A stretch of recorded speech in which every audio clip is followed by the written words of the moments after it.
This is why Napoleon, he didn't realize what he was doing, but when he saw my nose on the Sphinx, it tore him up to think that this great thing of power, this huge monument of power, that didn't look like him. So he ordered his soldiers to train their guns on the nose of the Sphinx, to tear away the out cursed spot, as in Hamlet. See, the old Europeans knew who we were. The Greeks knew who we were.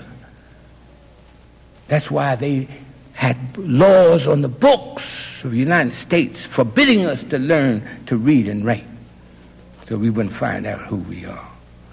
No other race, no other group that people ever came to America's shores had laws on the books forbidding them to learn to read and write, forbidding them to know their language. They was beaten out of us with clubs.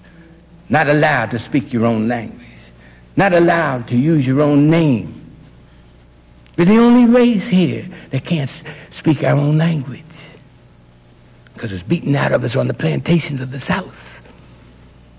Make us feel that we're nothing, nobody.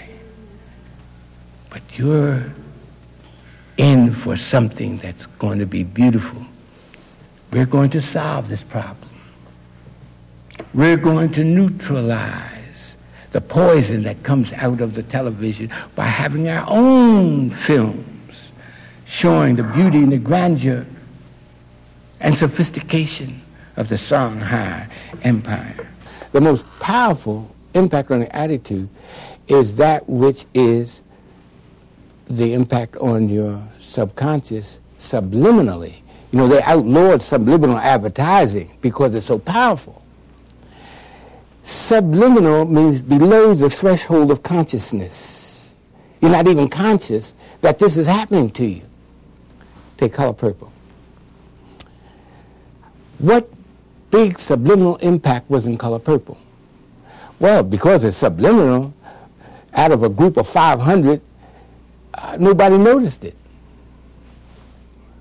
What did Steven Spielberg do? And I don't think he did it I think did it consciously.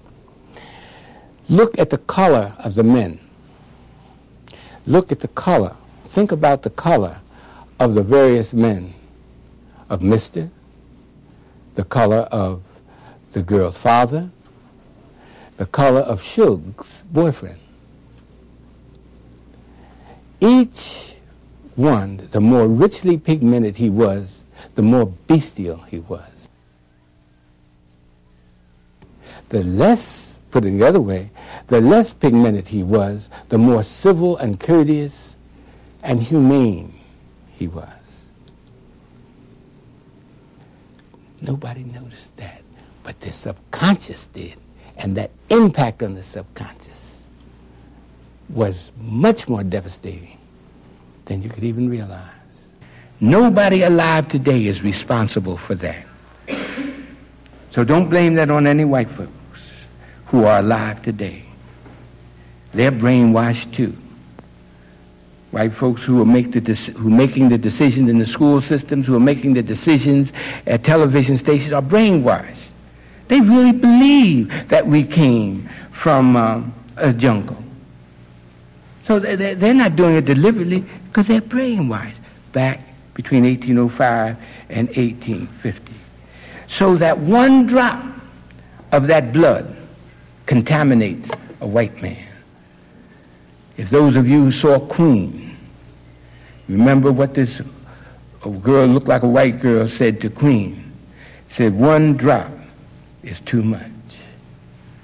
And that's because they made that blood contaminated in the school books, in the motion pictures, in television. Since the problem is the programmed loathing and hatred of our African genesis, then the solution is the reprogramming of African genesis, the reprogramming of the beauty and grandeur and sophistication of African background.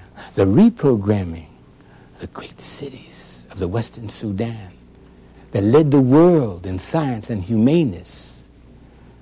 The reprogramming of our fathers and mothers who gave to the world the light of humanity in the 14th, the 15th, the 16th, 17th centuries.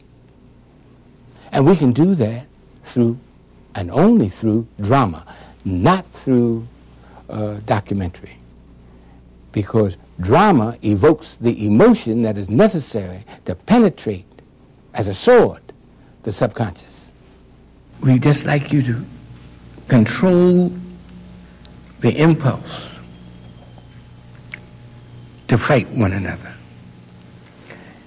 It was put in there on the plantation.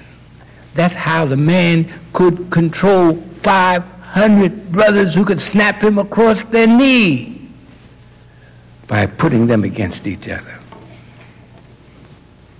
That's why we kill each other, because we still have that plantation hatred, saying that we are less than good. And we're saying to you, just a little while longer, we're going to clear the air and neutralize the poison that's coming out of television and radio and motion pictures and those sexually explicit songs you hear on Power 99 and those other stations. That's just to make you have children. And then they point and say, you see, they don't have any morals. We think it's going to be so exciting that white people are going to come see it. In the picture, they will get the subliminal impact of the beautiful homes our mothers and fathers lived in. Homes made of polished stone sitting on tree-lined avenues. Their subconscious will pick up the university cities, the kind of opera that we had, the nightclubs. That will be in the motion picture, but it will be just part of the background, because the motion picture, the plot will be that of the transformation of these boys who were sent back in time. See, that's what's going to hold them, but their subconscious is picking up all of these positive things. Meanwhile, they will see our mothers and fathers dressed in beautiful robes of silk and satin and velvet. They will see the medical schools there when one of their boys gets hurt, and how the sophisticated medicine of that era saved his life. All this, the subconscious will pick up. But more than that, I think that this new genre will trigger the imagination of Hollywood, and Genesis will trigger a whole flood of motion pictures like that. And you're going to be glued to the, you won't be able to take your eyes off the film, even one that you produce.